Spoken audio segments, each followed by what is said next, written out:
For the fifth straight season, your Buffalo Bills are AFC East champions.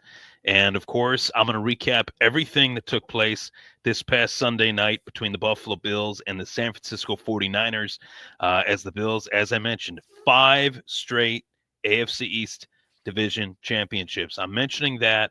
I'm going to repeat it throughout the show for every Dolphins, Jets, Patriots fan out there. The fact that the Bills clinch the division is one thing for the fifth straight season. It just goes to show you what Josh Allen and company have been able to accomplish along with Brandon Beane. And for as much as, week to week, sometimes here and there, we criticize Sean McDermott.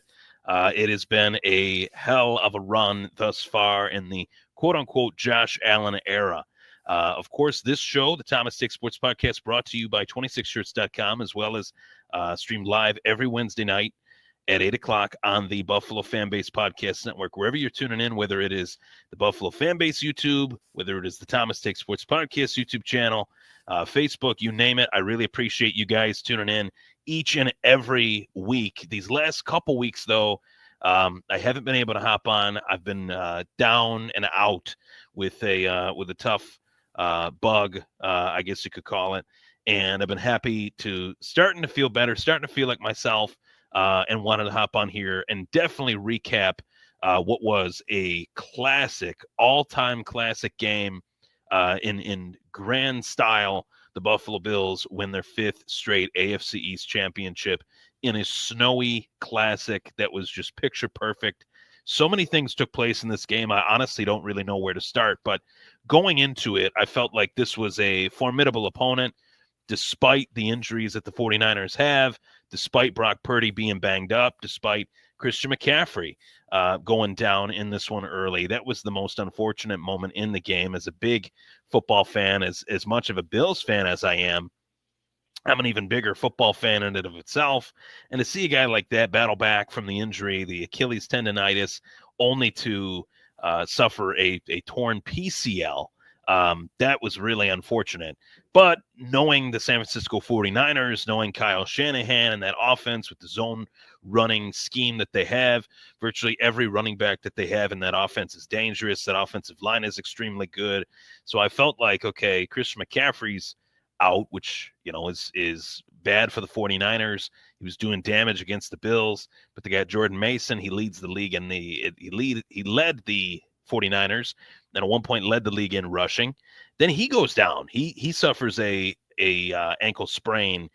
So both of those guys are on IR after the aftermath of a snowy, tough to find your footing football game for both the Buffalo Bills and the Niners. But it's safe to say that I think the Bills had a much easier time finding their footing in the weather that they're accustomed to playing in this time of year. It just seems like they were able to reportedly practice for it. They practiced in it.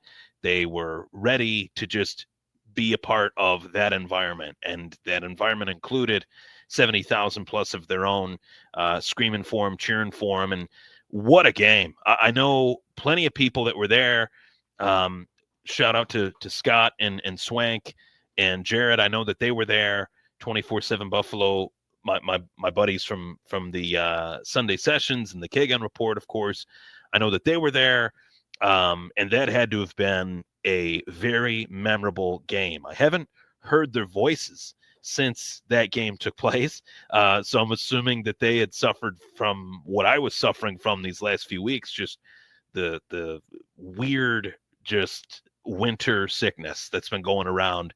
But safe to say that they probably felt like it was worth it. I don't know if they're down and out as much as I've been these last couple weeks, but I definitely feel like they're pretty happy about the fact that they went to that game, as they should be. So obviously, as I mentioned, Bills win their fifth straight AFC title, snowy classic, the most memorable or ridiculous touchdown that I have ever seen.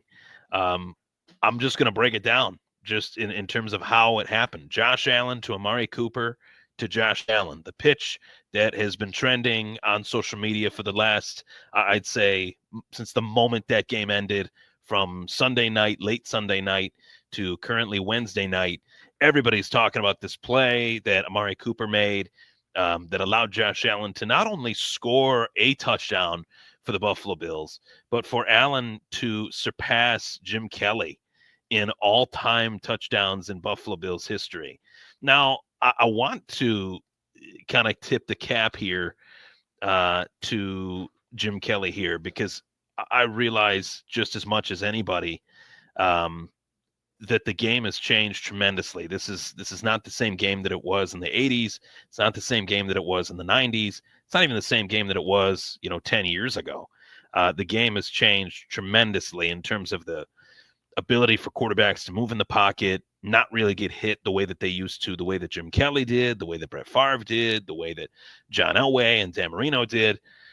But at the very least, it's a game in which the position itself has evolved as well as the change within the game. The rules have allowed the position, the quarterback position, I should say, to evolve. And Josh Allen's reaped the reward of that with his skill set, with his athleticism, with his speed, with his ability to run in the open field at 6'5", 245 pounds. Not many quarterbacks can run, can throw, can play the way that he plays each and every single week that he's worn the Buffalo Bills red, white, and blue. But I think it puts in perspective just how great Jim Kelly actually was, playing in an era that was a devastatingly tough era to play in, one where he called his own plays, ran his own offense essentially, and put himself in the Hall of Fame. Now, Josh Allen's going to stake his claim to his own career, as he has, potentially finding himself in Canton, Ohio. I think at some point, once it's all said and done, we'll be seeing his bust in Canton, Ohio. But 245 career touchdowns in 7 years, as opposed to Jim Kelly's 245 touchdowns in 11 or 12 years, I believe. Pretty remarkable to show that Allen has obviously been a quarterback that has reaped the reward of the rule changes in the league, as well as the skill that helped him get to that crazy, amazing milestone that I think really just shows just how dominant of a player he has been since he's come into the league, as well, surpassing the GOAT in Bills history at the quarterback position. That's the level that Josh Allen wants to be on when it's all said and done. Let's just say, God willing, 8 to 9 years from now. So is 500 touchdowns in his career on the horizon? Is 550? Is it possible? I think it is. I don't want to, go too far ahead, but at the same time, the sky's the limit.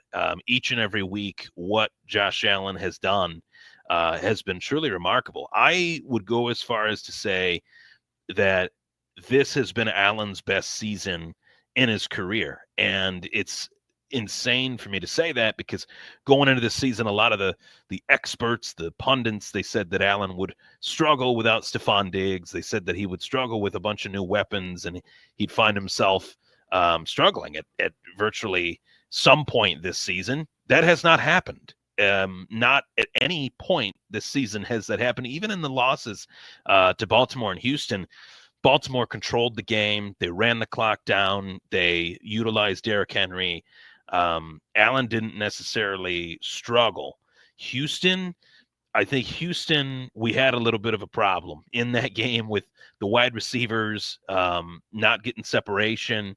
Go back and watch that game. You'd see a little bit of miscommunications, things like that.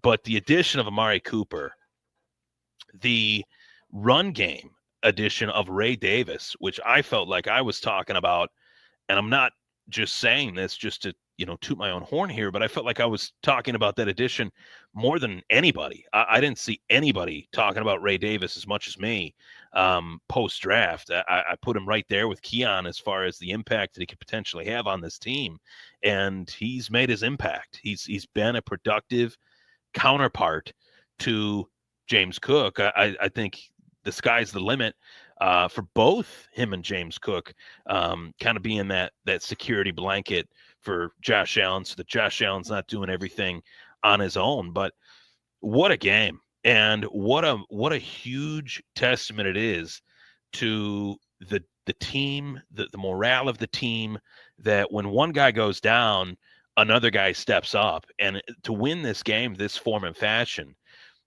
without Keon Coleman, without Dalton Kincaid, who I looked at as the two biggest pieces of this offense outside of Allen and Cook themselves, they weren't even out there on Sunday night. They weren't suiting up, at any point heading into this game with the injuries that they had. I know Coleman was questionable, but to be fair, I think that was just putting that out there.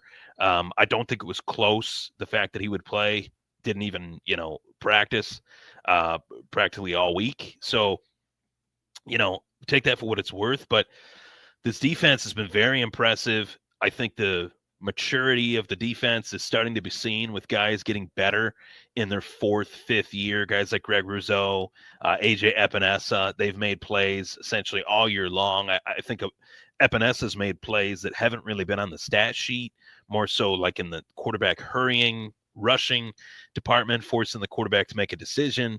But Greg Rousseau has got the stats. He's got the ability to get to the quarterback, and he did that against Brock Purdy, and was really great in terms of run defense.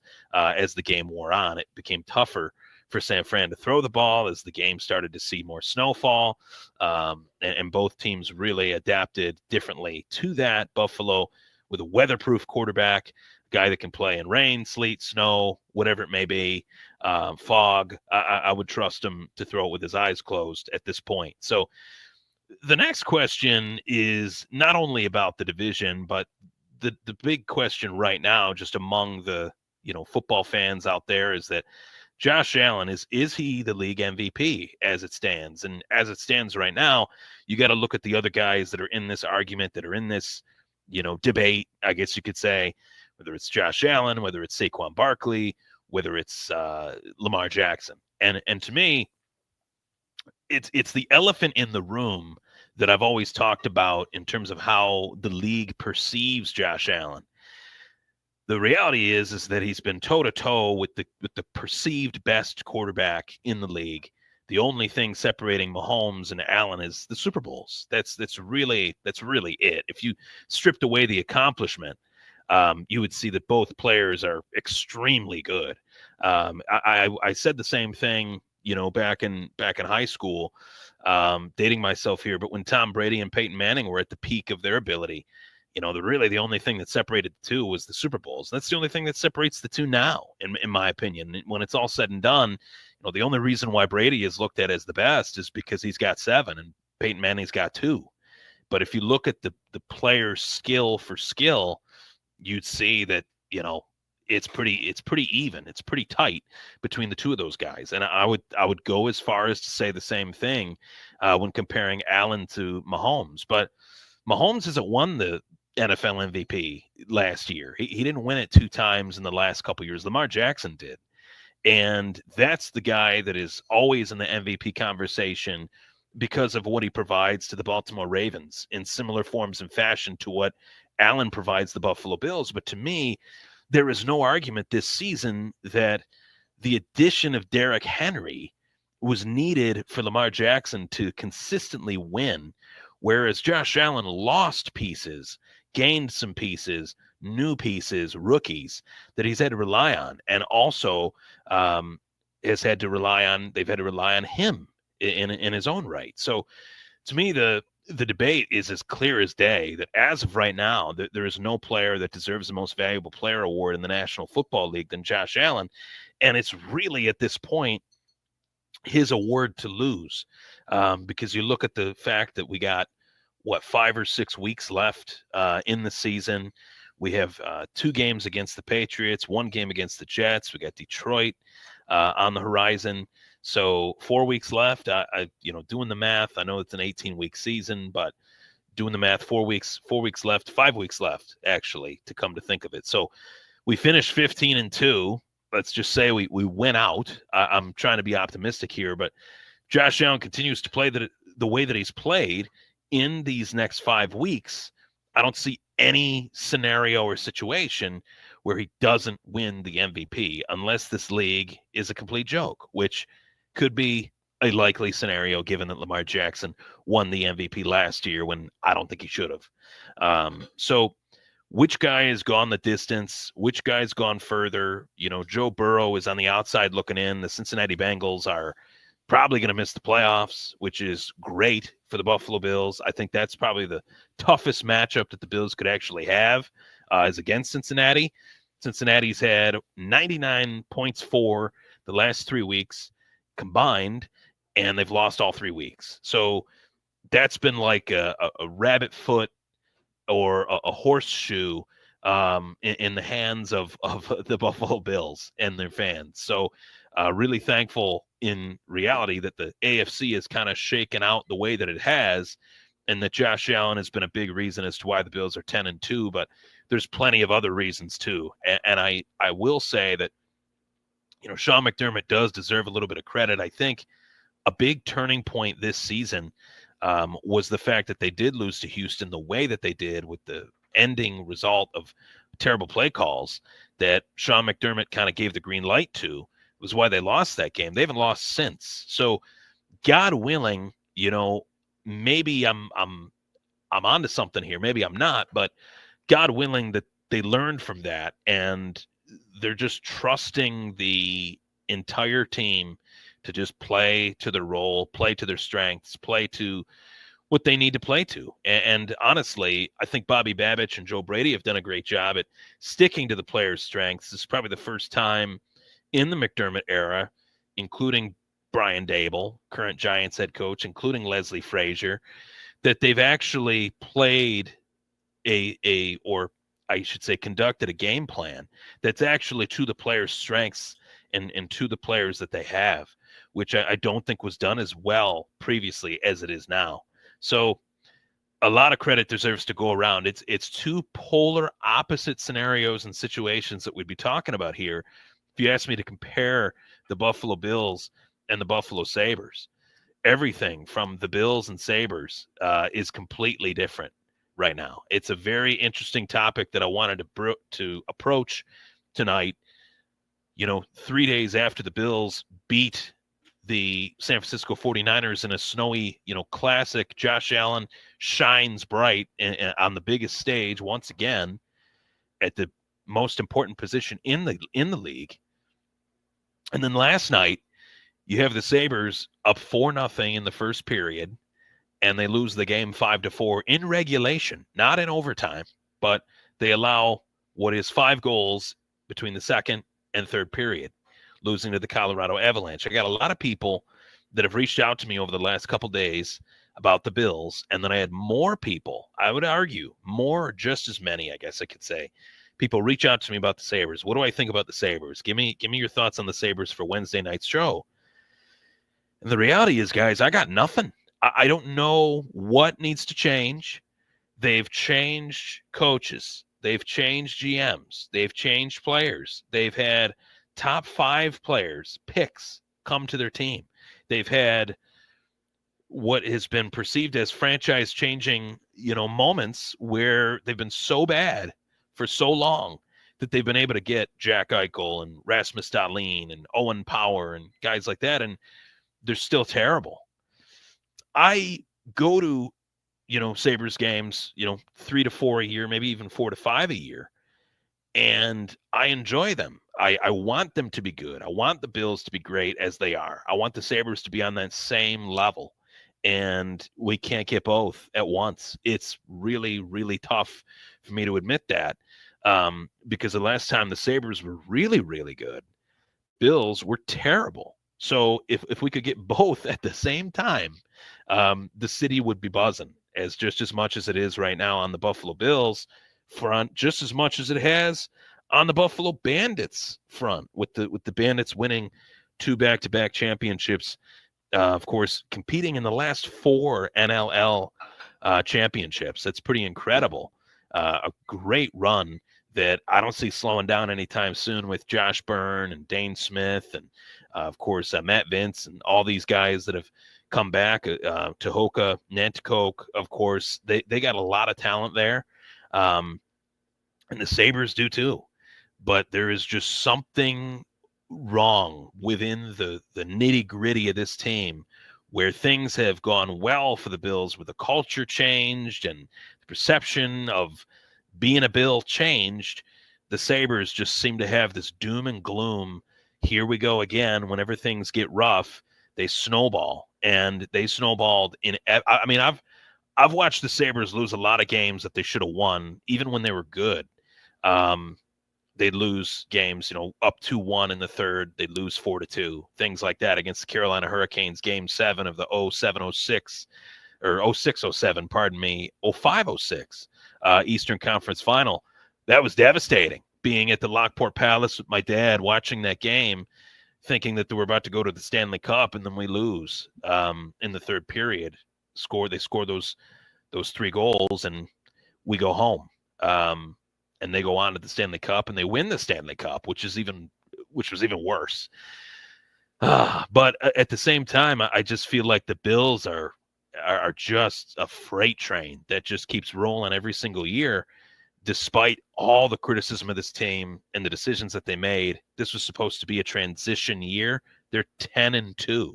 Their quarterback is being talked about as, by me and by many others, as the should-be next NFL MVP. Meanwhile, the Buffalo Sabres, on the other hand, you're riding a high where Tage Thompson scores 2 goals in the first period. Your best player is untouchable in the first period. He scores 2 goals. Then you get another goal. You're up 4-0, and you lose 5-4. So I'm not going to blame Lindy Ruff. I tell you that. I will say that the team has played like a team more than any other year previously. But the results are still the same. They're still hovering around 500, where they're 12-12 or 12-12-1 or whatever their record is. They're hovering or below 500. They can't seem to get a streak of wins together, whether it's 2 wins or 3 wins. Just give me 3 or 4 wins in a row just to see some positive momentum. And now their schedule is turning its head, where they're playing some really tough teams. So I don't know what needs to take place. I think a lot of reflection needs to take place about what they need to do to be the team that they need to be. And I think Lindy Ruff is going to have to start holding some players accountable. I think if you're going to not play the way that Lindy Ruff wants you to play, then you shouldn't play.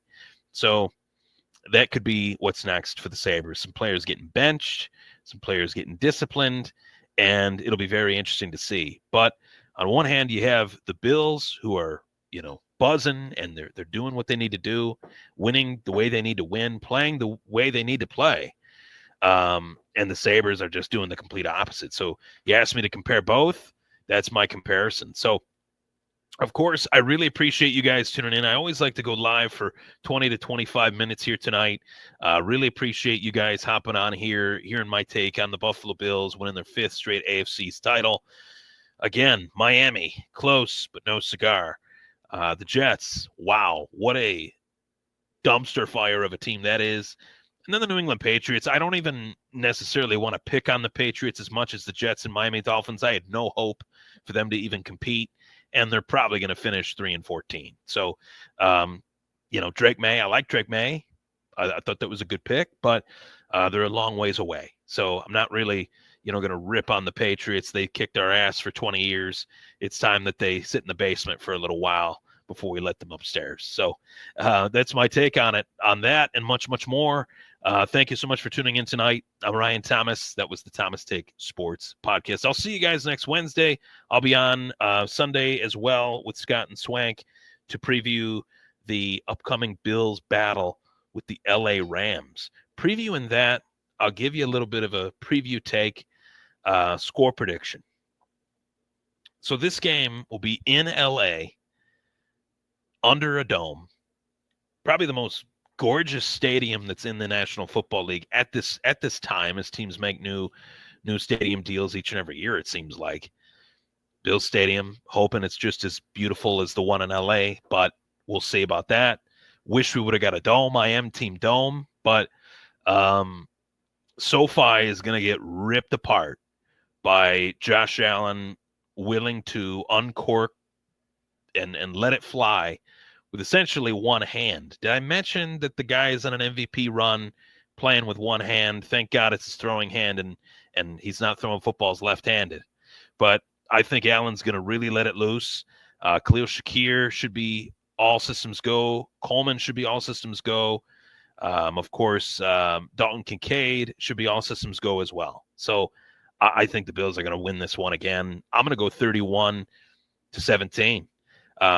The Rams offense has been very inconsistent. Kyron Williams is really their best bright spot. Puka has not really been healthy. Kupp is out, obviously, as well, in and out of the lineup. Stafford getting a little bit older. I don't want to see him retire for dynasty team reasons, but I think the end is near. So Rams defense, not what it was either with Aaron Donald now retired as well. So I think Buffalo's going to win. I'm going to go 31-17, and Josh Allen's going to put up 300 plus in a dome in the loose weather that brings to Buffalo and LA in that one. So I appreciate you guys tuning in. Of course, I provided you a lot. My take on the Bills winning their 5th straight AFC's title, comparing the Bills and Sabres, polar opposites, and of course a score prediction for the Bills and Rams this Sunday, 4 o'clock on Fox. All right, there you have it. Thanks so much for tuning in. And of course, I'll see you Sunday and Wednesday.